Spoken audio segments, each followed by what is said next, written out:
আসসালামু আলাইকুম ওয়া রাহমাতুল্লাহি ওয়া বারাকাতুহু। আবারও হাজির হয়েছি আপনাদের সামনে একটি ছোট অথচ অনেক গুরুত্বপূর্ণ দোয়া নিয়ে। শুনুন তাহলে দোয়াটি। আলহামদুলিল্লাহিল্লাযী আফানি মিম্মা আবতালাকা বিহি ওয়া ফাদ্দালানি আলা কাসীরিম মিম্মান খালাকা তাফদীলান।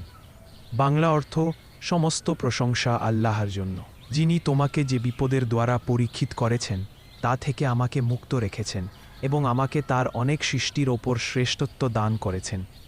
এই দোয়াটি নিম্নলিখিত হাদিসে এসেছে: তিরমিজি শরীফ হাদিস নম্বর 3432, সুনান ইবনে মাজা হাদিস নম্বর 3892, মুজামুল আওসাত তাবারানি আল আজকার ইমাম আন-নাবাবী রাহমাতুল্লাহ। গুরুত্বপূর্ণ বার্তা: এই দোয়া পাঠের সময়ে চুপি চুপি পড়া উত্তম, যাতে বিপদগ্রস্ত ব্যক্তি অপমানিত বা লজ্জিত না হন। 2. এটা আল্লাহর প্রতি কৃতজ্ঞতা প্রকাশ এবং একই সাথে অন্যের জন্য দয়া ও সহানুভূতির প্রতিফলন। 3.